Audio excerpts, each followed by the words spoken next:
If we keep doing this, you're going to die. 31 days of Halloween. Today we are talking about The Conjuring 2, 2016's follow-up to The Conjuring 1, with an 80% tomato meter, an 82% popcorn meter, and a 7.3 on IMDb. I agree. I have mixed reviews about this movie. I read a few reviews that said this was the best of the franchise. I can tell you right now, I think 1 is better. As far as psychological horror, 1 is way better.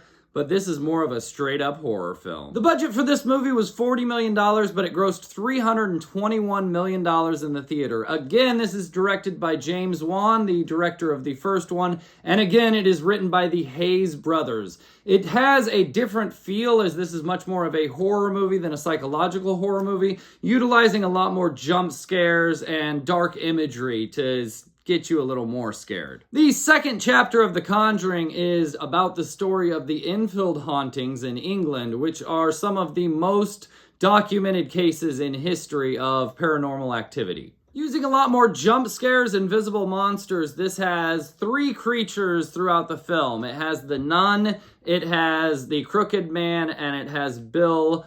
They're all utilized to represent the same demonic being, but there are 3 visible monsters, opposed to the first film being much more just psychological horror, and it's not really visible monsters that are coming to get you.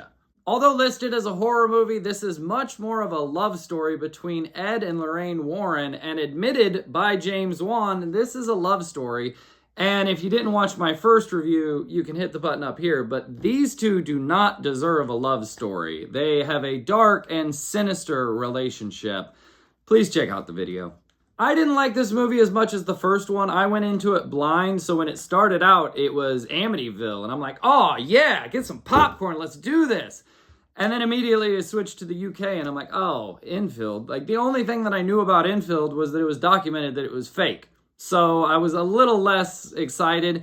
Again, it just takes a different aspect. It takes a different way to go about it. I actually watched this twice because I watched it 3 weeks ago and I thought, let's give it a fair shake. Let's rewatch it. My initial review, writing down on the piece of paper, was 6 out of 10. And after rewatching it, I was like, oh, 7 out of 10. Then it got to the ending and I'm like, no, 6 out of 10. This film took a different art direction as well as a different strategy to horror. The art direction is a lot more dark and dingy. It's set in Enfield, England, and in order to get jump scares, you need dark corners where people can jump out from. So it took a different art direction, and a lot of the camera work was different as well, with a lot of panning shots and a lot of even swooping and swinging shots. It was a little different art style. And I like the first better, but if they would have done the same thing from the first one over again, I don't think it would have worked, and I would have criticized that. So you're damned if you do, you're damned if you don't. As for the monsters, I just found the nun off-putting. I thought he looked like Marilyn Manson. I didn't think it was scary at all. I was off-put by that, and it was predictable. The hands coming through the poster and coming at her. I didn't like the nun. The crooked man, I thought looked really weird. I thought it was claymation the first time that I watched it. Then watching the special features, I found out, no, that's a real person. So the second time watching it through, I watched it really closely, and I think they removed some scenes from the film. Like removed just a couple. I don't know what they did, but it looks choppy, it looks weird. It looks CGI. It doesn't look like a person, and I'm assuming that was an intentional move on James Wan's part, but I didn't like the crooked man. Now, Bill Wilkins, on the other hand, that's just an old man. That is what horror is based on, is fear of immortality. Like, that's an old man. Him coming at you, he's scary through the whole movie. I liked him. Same as the first movie, this starts off with a great song from the time period. This is The Clash, Calling London. And then it pretty much goes to no other music except for the score. There's The Whole World Was Crying. There's an Elvis song played on guitar. But I mean, other than that, very little for a soundtrack here. Probably 3 or 4 songs.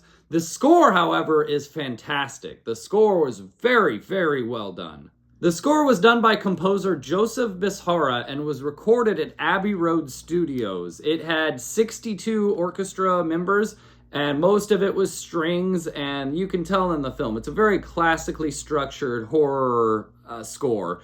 It had 20 to 25 people for the choir to do the male chanting throughout the movie to give it the ominous undertones.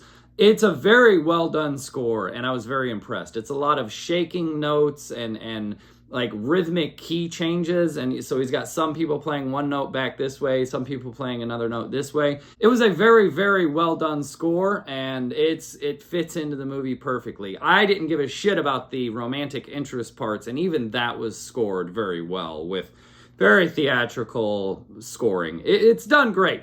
Joseph Bishara did a fantastic job with the score. Although I enjoyed the first movie better, this is a classic horror movie. It was a lot of jumping at you and scaring you. If you're not a horror fan and you're just looking for something for Halloween to watch, 1 and 2, double feature, this film, much like the first one, will scare the shit out of you. Top 5 interesting facts about The Conjuring 2. Fact number 5, most of the locations for shooting were filmed on the Warner Brothers soundstage, where they built a full-size replica house to shoot in. Interesting fact number 4 about The Conjuring 2, a priest was brought into that house on the first day of shooting to bless the location. Interesting fact number 3 about The Conjuring 2. Bill Wilkins' story is actually true. He lived in that house before, and he died downstairs on a chair from a brain hemorrhage. That's a true story. Interesting fact number 2 about The Conjuring 2. Maurice Grosse, the British ghost hunter, was so involved in the story of the Enfield case because his daughter of the same name, Janet, passed away previously, and he was hoping that this was a way to contact his daughter. He thought that she was speaking to him through this poltergeist and Janet, second Janet, that was possessed. Kind of creepy. And interesting fact number 1 about Conjuring 2. Ed and Lorraine Warren were not invited. They only stayed for 2 days. They weren't invited. They were pretty much unwelcomed. Ed Warren was overheard as saying, "I can make a shit ton of money from this case." They weren't asked to be there. They didn't help out. This whole movie is a fabrication. It's just, James Wan wanted to make a love story. I don't know why he chose this. I really wish they would have chose Amityville. The whole thing is a lie. It's a good horror movie, but don't write a book report on this movie or anything. Now again, I go back and forth. I 6.0, 7.0, 6.0, 7.0. It's a good horror movie. It is based on bullshit. I don't know. I don't like the ending. I don't like the foreseeing death. I don't really like this movie as much as the first one. I'm going to give it a 7.0 on the must-watch meter. It's a good horror film. If you're looking for a good movie to watch on Halloween, once again, this is a great one. It'll scare the shit out of you. For our Halloween recommendations on our jump meter, I'm giving it a 4 out of 5. This is a very jump scare movie. 4 out of 5 on the jump meter. However, on our chills meter, goosebump rating, 2 out of 5, even the movie plays back and forth that it's not true. So you don't really get sold on the scariness of it. It's 2 out of 5, maybe even 1 out of 5. We'll say 2 out of 5 on the goosebumps meter. And for our gore meter, there's no gore really. There's not much blood at all. There's not much anything like that. It's just disturbing imagery. I'm going to give it a 2 out of 5 on the gore meter because we're calling it that. But 2 out of 5, it's just really disturbing imagery. There's no gore per se. My personal story with this film is the same as the first. I never watched a coworker. I was looking over her shoulder. She was watching TikTok, and the guitar scene in this movie came up. She said, "Oh, you should watch them. They're good movies." I went home. I had bought them in a bulk bundle before, so I put them in. They're great movies. And there's a lot of movies that I just flew under my radar, and I'll explain it because in 2012, I moved out of the States and I moved to a small Caribbean island where we didn't have internet speed fast enough to stream videos. So I kind of lost touch with society, and I'm pretty much all right with that. Sorry. Special features for this edition. Not too bad. There's 2 10-minute featurettes, couple 7-minute featurettes.